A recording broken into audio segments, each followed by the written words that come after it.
the Rigveda hymn 10.86, Indra, 23 verses. Men have abstained from pouring juice. They count not Indra as a god. Where at the votary's store my friend Vrishakape hath drunk his fill. Supreme is Indra over all.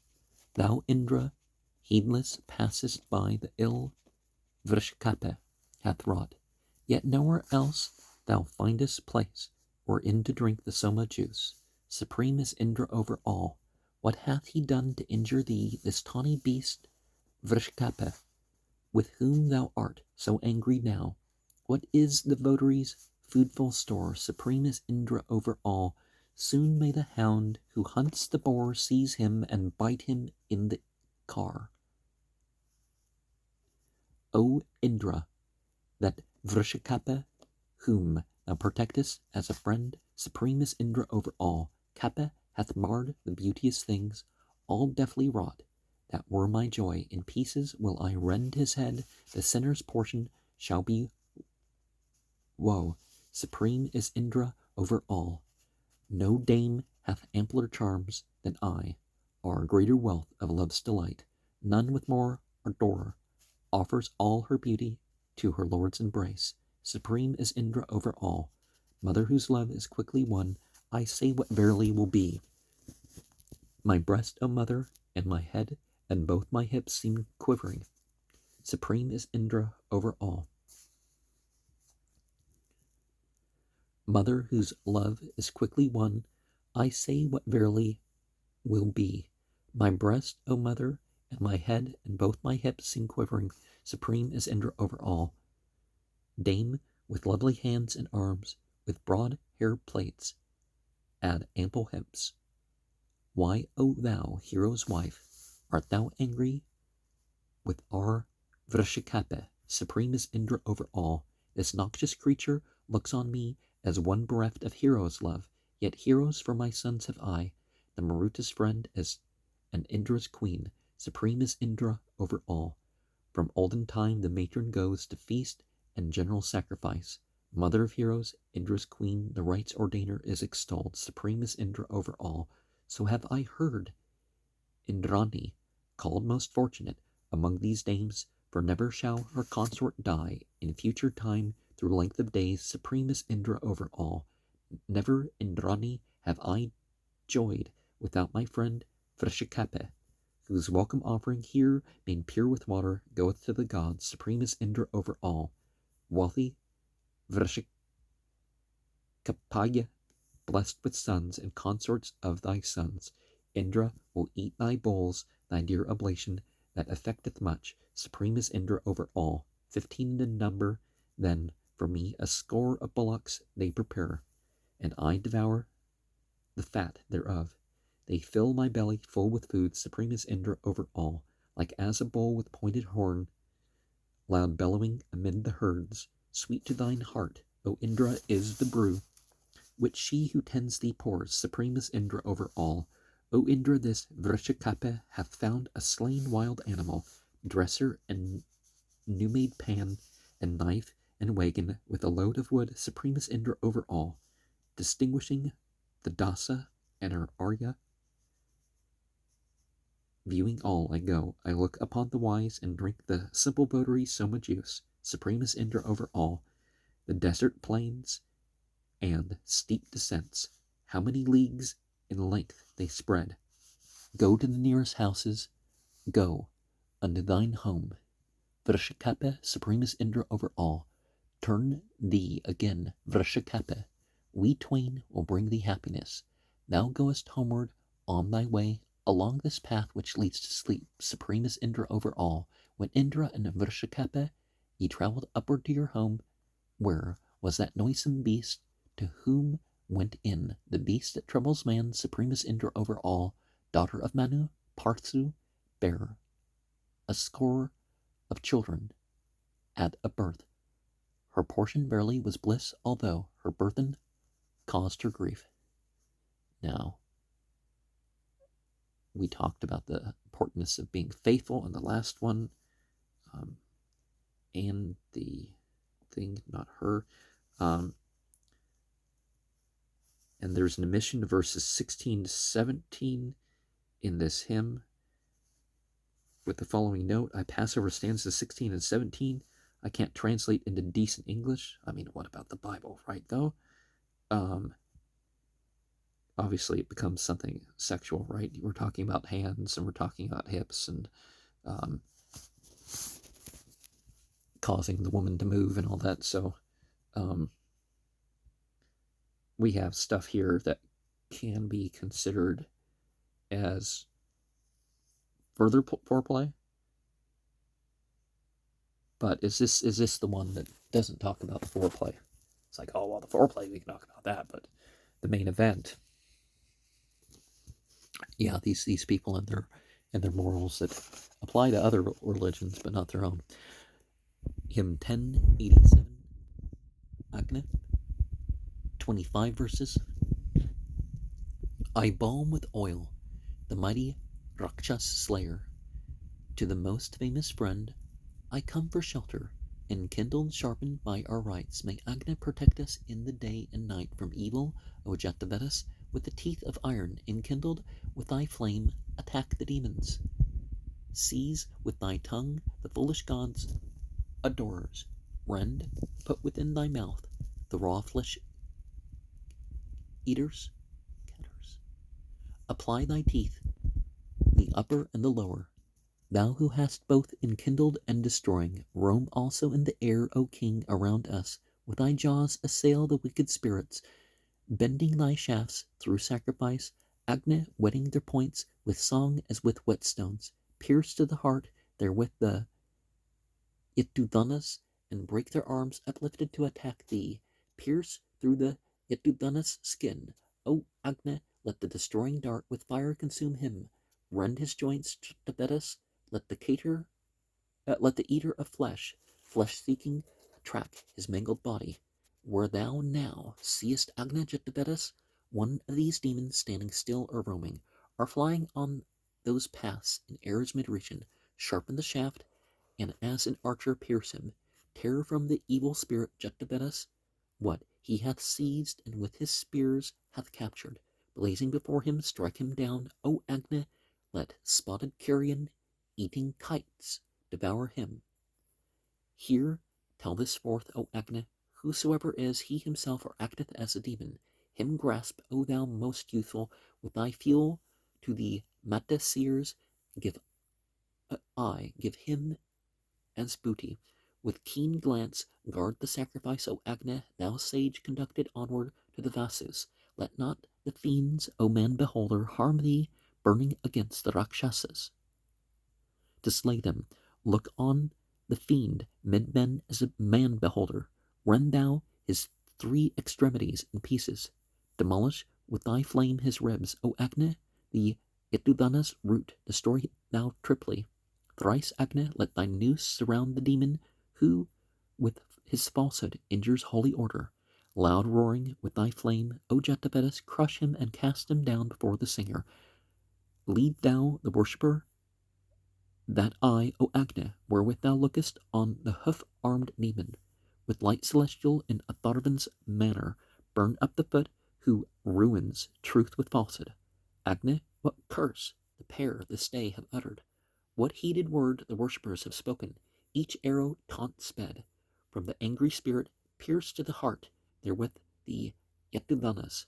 With fervent heat exterminate the demons, destroy the fiends with burning flame. O Agni, destroy with fire the foolish gods' adorers. Blaze and destroy the insatiable monsters. May gods destroy this day the evildoer. May each hot curse of his return and blast him. Let arrows pierce the liar in his vitals, and Visva's net enclose the Yatudhana, the fiend who smears himself with flesh of cattle, with flesh of horses, and of human bodies, who steals the milch cow's milk away, O Agni. Tear off the heads of such with fiery fury. The cow gives milk each year, O man regarder, let not the Yatudhana ever taste it. If one would glut him with the bestings, Agni, pierce with thy flame his vitals as he let the fiends drink the poison of the cattle. May Aditya cast cast off the evildoers. May the god Savitar give them up to ruin, and neither share of plants and herbs denied them. O Agni, from the days of old, thou slayest demons, never shall Rakshasas in fight overcome thee. Burn up the foolish ones, the flesh devourers, let none of them escape thine heavenly arrow. Guard us, O Agni, from above and under, protect us from behind and before us, and may the flames, most fierce and never wasting, glowing with fervent heat, consume the sinner. From rear, from front, from under, from above us, O King, protect us as a sage with wisdom.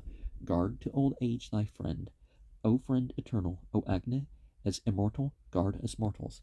We set thee round us as a fort, victorious Agni, thee a sage of hero lineage, day by day, destroyer of our treacherous foes, burn with thy poison turned against the treacherous brood of Rakshasas. O Agni, with thy sharpened glow, with lances armed with points of flame, burn thou the paired Chimedans, burn.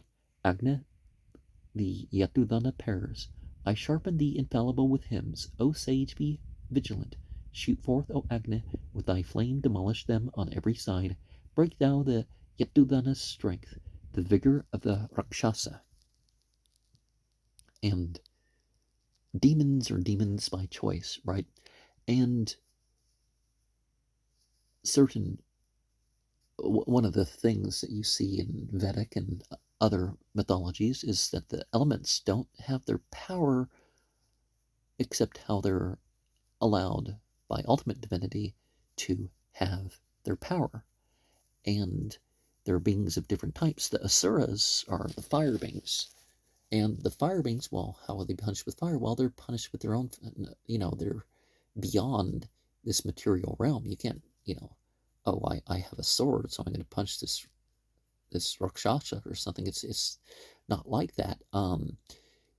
It happens on another plane, per se. Hymn 10.88, Agni, 18 verses. Dear ageless sacrificial drink is offered in light discovering, heaven pervading Agni. The gods bring forth through his celestial nature that he might bear the world up and sustain it. The world was swallowed and concealed in darkness. Agni was born and light became apparent. The deities, the broad earth, and the heavens and plants and waters gloried in his friendship, inspired by gods who claim our adoration. I will now laud eternal lofty Agni, him who hath spread abroad the earth with luster, this heaven and both the worlds, and air's mid-region, earliest priest whom all the gods accepted and chose him and anointed him with butter. He swiftly made all things that fly, stand, travel, all that hath motion. Agni Jatavedas, because thou, Agni Jatavedas, stood at the world's head with thy refulgent splendor, we sent thee forth with hymns and songs and praises. Thou filledst heaven and earth, God meet for worship. Head of the world is Agni in the night time, then as the sun at morn springs up and rises. Then to his task goes the prompt priest, for knowing the wondrous power of gods who must be honored. Lovely is he who, kindled in his greatness, hath shone forth, seated in the heavens refulgent, with resonant hymns. All gods who guard our bodies have offered up oblation in this Agni. First the gods who brought the hymnal into being, then they engendered Agni, then oblation.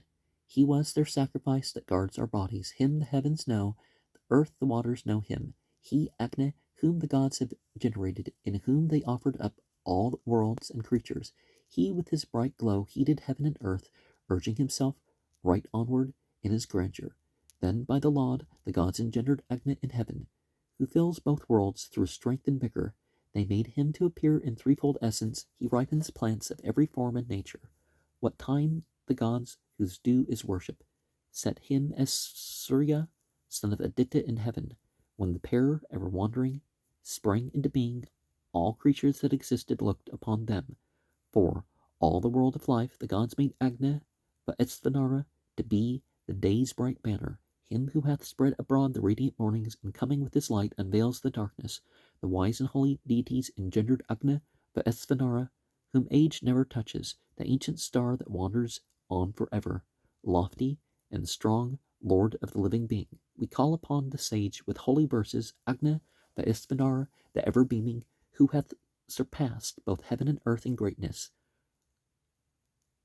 I, as a god below, a god above us, I have heard mention of two several pathways, of the fathers and of the gods and mortals. On these two paths each moving creature travels, each thing between the father and the mother. These two united paths bear him who journeys, born from the head and pondered with the spirit. He stands directed to all things existing, hasting, unresting in his fiery splendor. Which of us twain knows where they speak together, upper and lower of the two right leaders? Our friends have helped to gather our assembly. They came to sacrifice. Who will announce it? How many are the fires and suns in number? What is the number of the dawns and waters? Not jestingly I speak to you, O fathers, sages.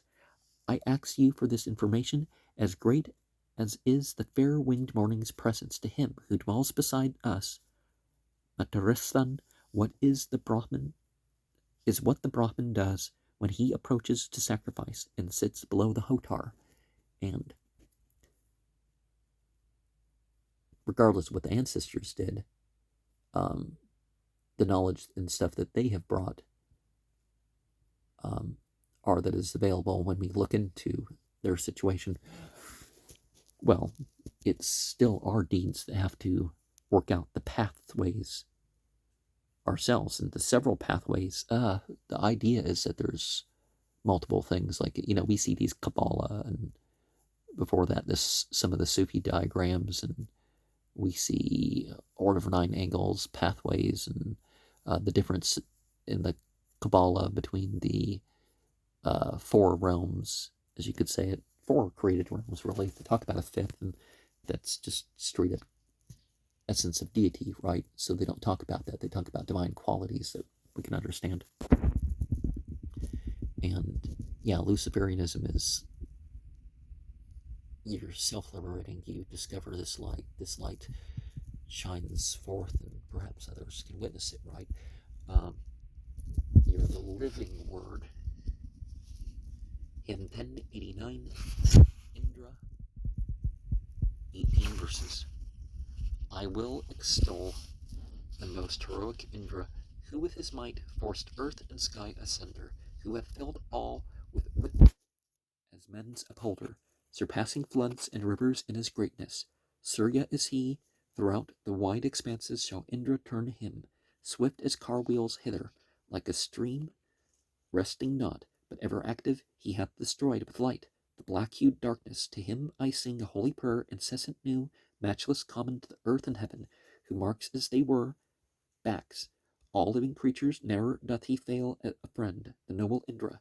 I will send forth my songs in flow unceasing, like water from the ocean's depth, to Indra, who to his car on both its sides securely hath fixed the earth and heaven, as with an axle, rousting with draughts the shaker, rushing onward, impetuous, very strong, armed as with arrows, is Soma.